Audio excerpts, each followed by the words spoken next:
Wayne, great advice as always. Okay, listen, one of the things I think the viewers need to understand, and one of the questions that we seem to get on a daily basis, is they hear the term IVA, they also hear the term debt management. Just for the viewers, what is the difference between IVA and a debt management plan? Well, very simply, an individual voluntary arrangement, or an IVA, is a formal and legal agreement, whereas generally speaking debt management plans will be deemed or termed informal.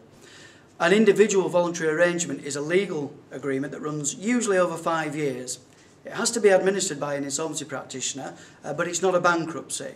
And typically, you will pay a monthly payment into the voluntary arrangement during the term, and at the end of the 5 years, any debt that hasn't been repaid is usually written off. So would it be a case then that if you owe £15,000 that that's what you have to pay off over the 5-year period? No, what you would typically do is pay back what you can afford over that 5-year period. Your creditors, when they consider the proposals for an individual voluntary arrangement, have to consider whether or not they think your offer to them is reasonable. If they consider that it's reasonable, well then there's every likelihood that they will vote to accept the proposals in that arrangement. So is there a chance then that instead of having to pay the £15,000 back, you could pay perhaps half of that over a 5-year period? It's very typical, let's say that again. It very much depends on what you can afford. In a similar way to how we look at debt management, what we've got to look at is income into the household, expenditure through normal living expenses like mortgages and day-to-day bills, and then we see what's left. And you've got to pay what you can afford. If that's deemed a reasonable proposal by your creditors, it may well mean that you end up paying less back than what you actually owed. Another key thing with an individual voluntary arrangement is that once the agreement is in place, all interest and charges on the debts will stop. Well, that's incredible. I didn't realise that would happen. So how does that differ to a debt management plan then? It differs in that... It's okay. It differs? It differs in that there are... It differs to a debt management plan, or it's different to a debt management plan, in that it's a legal and formal agreement. There is a legal document drawn up that you will sign, and it has to be administered, proposed and supervised by an insolvency practitioner.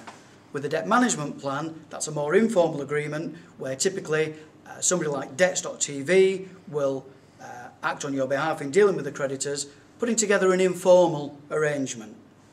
So, as I understand then, the consumer pays money into one central pot, and then what Debts.tv will do is then distribute that to the people that owe the money, i.e. the creditors. Yeah, in a debt management plan, that's exactly how it works. You will pay in a similar way to an IVA, usually a monthly payment into the debt management plan, and that money is dispersed under Office of Fair Trading debt management guidance rules within 5 working days out to your creditors.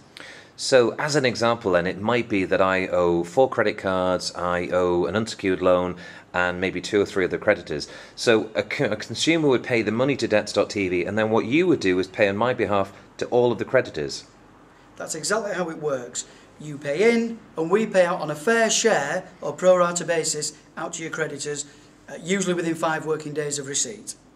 So how likely is it then that the creditors, i.e. the people the consumer owes the money to, will accept a debt management plan? In the percentage terms, what is the percentage of people that are accepted in a debt management plan?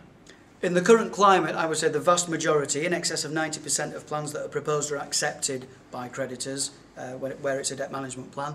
You could turn that around and say very rarely is anybody turned away, or yeah, very rarely. We're kind of getting into a bit of sticky ground, because what I really wanted to say was if repayment proposals through a debt management plan are rejected, it usually means that the creditor will, through their normal collections process, will move the debt out to a debt